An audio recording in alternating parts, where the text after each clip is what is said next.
it's been amazing working with the team, the volunteers who have, just it really does take a village of people. But I've been so inspired by this board and the campaign, the Capital Campaign team, who have been meeting for every other week now for some of them over a year. That's a real commitment, but they are truly committed and all in to making this work.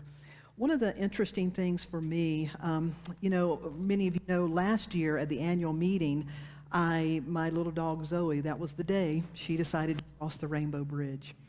And I was up that morning and doing everything I could, thinking I could come in and then leave, and I just couldn't.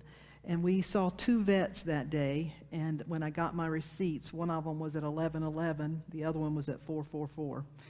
It was like she was telling me, so it was only something like that could have kept me away. But Rev Laura was here, and the team we had prepared, and it just went beautifully. But I just knew in my heart afterward that I didn't need to be here. That Spirit was telling me, Darlene, you can't do this by yourself. And it's not about your vision. And I had known that in my heart. But I think all of you needed to know that. And so that day, without my being here, the congregation unanimously approved that we would raise this roof, and we would raise the amount that the financial feasibility study said we could raise. So we interviewed different consultants. The board unanimously agreed to bring in Sims and Steele. They've been wonderful. And we worked with Donna Ensley, who was our main rep, and Wilson Sims. And they talked to a lot of you. They did a financial feasibility study, and they said comfortably this congregation could raise up to $900,000. And they said, we believe that's conservative, but you can do that. Now, at the same time that was going on, we were interviewing a lot of contractors. We had 5 or 6 big contractors, Cooper, Judd, several in the area that came out. We did consultations, and it became very clear that Carolina Specialty Contractors that we chose, and we're working with them, they have been perfect to work with us because they're bringing in lots of subcontractors, and they're allowing us to be flexible.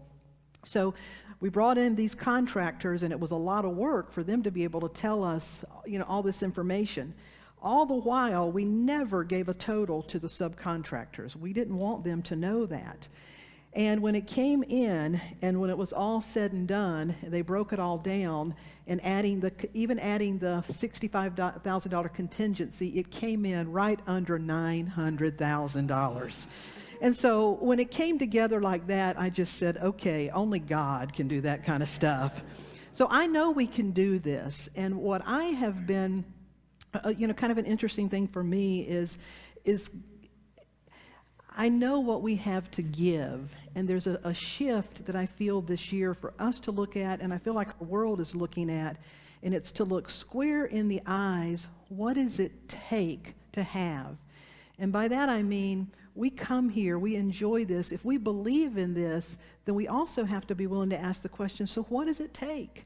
It takes people, it takes programs, it takes property, it takes money, it takes resources to support it. And so I think our whole culture is having to look. When I was the manager of a sales manager of a company, I used to always train the reps. For example, if we had something we were giving our customers, I taught them, you don't ever say, well, we're giving this free. We're giving this to you at our expense. There's something that needs to be healed in our world today, and that is nothing is free. That's part of the problem of disregarding the earth, that everything costs something. It takes energy, it takes resources, and so to value those precious resources. So for us as a community, it's about individually this year saying, it takes something. And for us to raise $900, it's going to take every one of us. My partner and I came up with a number, and we both said, good Lord, are we really going to commit to that? But we're committing to a number that's stretching us. And what I know is that when I'm willing to stretch myself in a good faith commitment, that's when the well is dug and I make that great discovery, something begins to happen. So I'm asking all of you to stretch with me, to really, for us to let's heal. There's a lot of old stuff around churches and money, and rightfully so. There was a lot of damage around that. But we have to find the way to keep in front of us, what does it take to create this? And if it really matters, then we're going to invest our time and our talent and our treasure. And I could not be more happy and just personally blessed than some of the testimonials and the things that you're coming back and telling me. So I want to thank you for that. And a number of you have asked me, well, Rev Darlene, you've been here 5 years. We're going to do this. Are you planning to be here? The answer is hell yes. I'm planning to be here. Heaven yes. Heaven yes. Yes. It's like this is ours to do. Yeah. Yeah.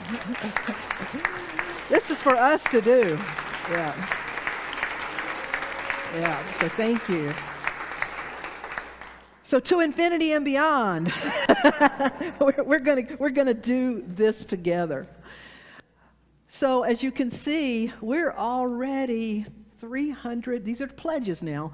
We're already at $396,000, really close to $400,000, and we really don't yet have a whole pile of pledges in. So I'm encouraging you. Let's get those pledges in. Don't worry about, hey, but mine's only this amount. Don't think like that. What's yours to do?